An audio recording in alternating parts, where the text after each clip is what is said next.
All right, my man. State your name. Let them know you on Nickavelli TV. I'm on Nickavelli TV. All right, this is Action Jackson. Okay. AKA Leonard Jackson. 2020, COVID time, but we doing our thing. Okay, that's what's up. That's what's up. And I know you're a Knicks fan, so we ain't even gonna go. I've been a Knicks fan too long. All right, man. So we got some shit to talk about, man. It's just now been announced that Mike Woodson is the assistant coach for the New York Knicks. How do you feel about that? Mike Woodson being the assistant coach and Tom Thibodeau the head coach. I'm gonna tell you how I feel about that. First off, I was not happy when they got rid of Mike Woodson. Reason why is because every year that he was the coach of the Knicks, they got better. Their record was better each year as he was there. So why fire him? For me, it didn't make sense. I thought he had a conflict with Carmelo, and that's what made it happen. You know what I'm saying? But at the end of the day, he's about winning. All right? Thibodeau is about winning. They both about winning. All right? When you put those two together, we got some brains on the team. We got some brains. We got some brains behind the team. They're gonna let them grow and build. Hopefully, we get lucky with one of these picks coming up and do what we gotta do. So you saying that Mike Woodson, as an assistant coach, is just as good as having Tom Thibodeau as a head coach? Tom Thibodeau, I don't think is better than Mike Woodson in terms of coaching ability, but they're both winners. Both winners. So it's hard to, argue apples and oranges because, Thibodeau, he put it on the Bulls, all right? You know what I'm saying? Woodson, he did the same when he was at the Knicks. So at the end of the day, Woodson knows how to play his part, play his role, play his position. This ain't the first assistant coaching job he's had. He knows how to do it. You know what I'm saying? So we'll see what happens, but I personally believe that they both going to have strengths. And their strengths are going to combine together to make something good. Okay.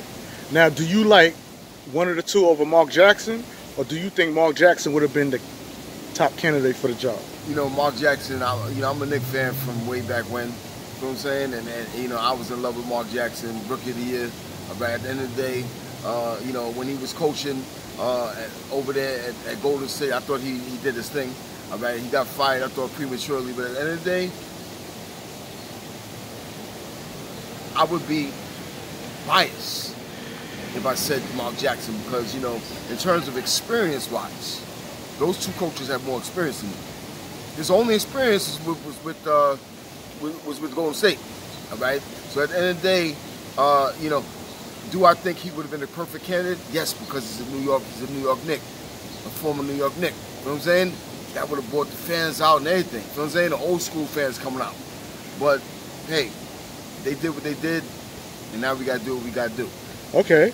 And what does this mean for Mike Miller? That opens up a can of worms. Catch-22 for that man because he was coaching in the G League, right? True.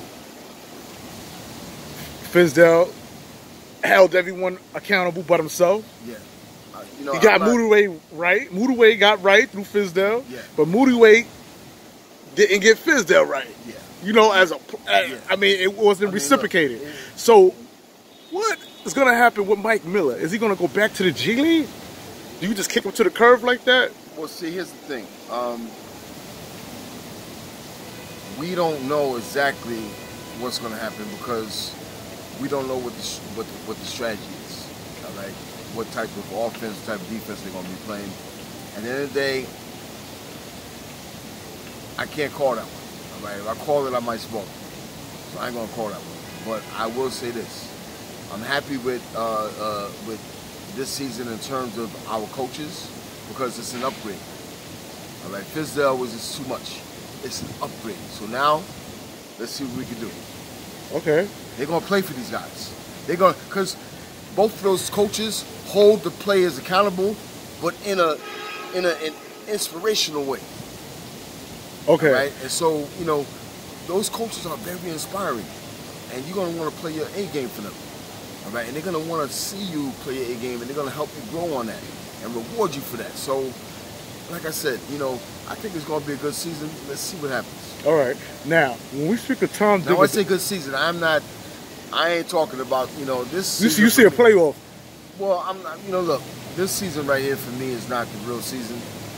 No, I'm not talking. Scratch this out. This been. Yeah, this is gone. I'm Yeah. saying this is just a, you know, but yeah. So we're gonna come back and I see a team that's making the playoffs. Okay, now, Tim Thibodeau is a defensive coach. Yes. Would you say that Mike Woodson is an offensive coach?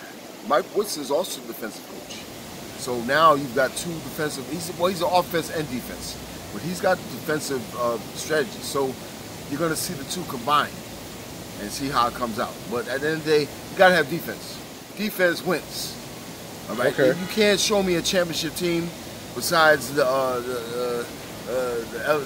Lakers back in Magic's days that wasn't defense.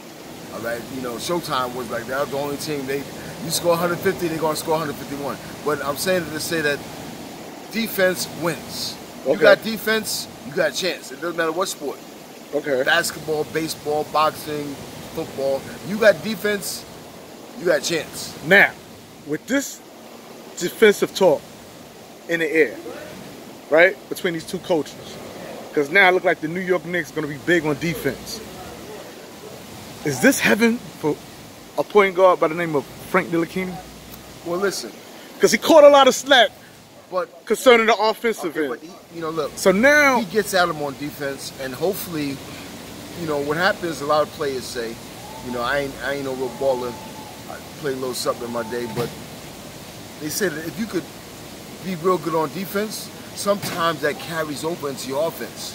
You go down there, you make the stop, whatever, you make a steal, make a basket, and playing good defense hopefully will bring his offense up a little bit, but it gives him a spot because that's who they want. They want people that's going to get in the court and lock you down. He's one of those guys that has the ability to do that. He's going to be better. Now that he got the defensive support. As well as the more experience. The older you get, the more time you're in the league, the more you've seen these players, the more you know where their weaknesses and strengths are, the better you are at adapting to that and handling that. In other words, you know, if you're going to go out there and guard a Jordan for the first time, it ain't going to be like you guarded him for the third time. By the third time, you know a little something. So that's what Ntilikina's got going for him. He was out there last year, and he got a chance to play these guys and see what works and what doesn't work. And so he's going to be better just from that. Add the support from the defensive specialists, Thibodeau, and in some parts Woodson. Now, who knows what he's going to do. Okay, so you see this being an eye-opener for Frank Ntilikina. Being a what? An eye-opener, meaning that... Well, I see this being a year of him really, really coming into his own in terms of defense. Really coming into his own. I'm saying, like, last year we saw a touch, we saw signs, we saw he's got the abilities. This year, I think he's going to lock motherfuckers down. And he's going to get the chance to do it because they want that defensive play out there. And hopefully his offense is going to be a little better because we need points. Okay. Now, being that we on the subject of offense now, what does this mean for a player like Kevin Knox? Listen, Kevin Knox is another player who has one more year. You know, you got to understand something. As good as LeBron is, he wasn't the superstar in his first year. As good as Kobe is, he wasn't a superstar. You've got to get these guys experience on the court with 82 games, get their pace, get their legs under them, and then they end up becoming into their own. This is what's going to happen with Knox. Knox is going to be a better player just because of experience. Period. You know, we already saw that he was a diamond. You know, these guys that you see, damn, he's going to be something, and he only scored 10 points for that year. You're like, damn, that guy's, and you touting him, and then the next year he come out, he scored 30. Knox is one of those guys that we knew he was going to be something. Now it's time to show and prove. Okay, so you gonna give him slack due to the coaches? But no, just because of inexperience. Experience is huge. You can't go out there your first year and be a superstar. All right, you know, very few players did that. All right, your first year is the year that you get your wings up on you, get your legs up on you. Get the pace of 82 games. you come from a college system or a high school system, you gotta get the pace in your name. Now, you've been there, you did it, you done it. All right, your body is accustomed to it. Now you're a grown motherfucking man. It's grown man time. All right, that kiddie shit is gone. You know, these guys are young. Okay. They maturing into men. That makes a difference. R.J. Barrett. I like R.J. Barrett. He's another one.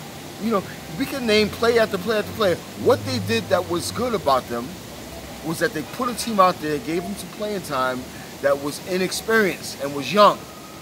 Okay. Right? But and now they're older, more experienced. Both of those two equals better. We don't know what's going to happen. Any one of those players could have a blowout year. It could be a star could be born. We could be like, damn, that motherfucker's a star. We don't know if you a star until your second, third, fourth year. Judging by the game of R.J. Barrett that we've seen so far, this is only his first year. He's a star in the motherfucking making.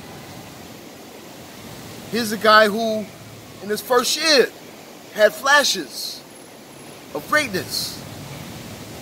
Now we're talking about consistency.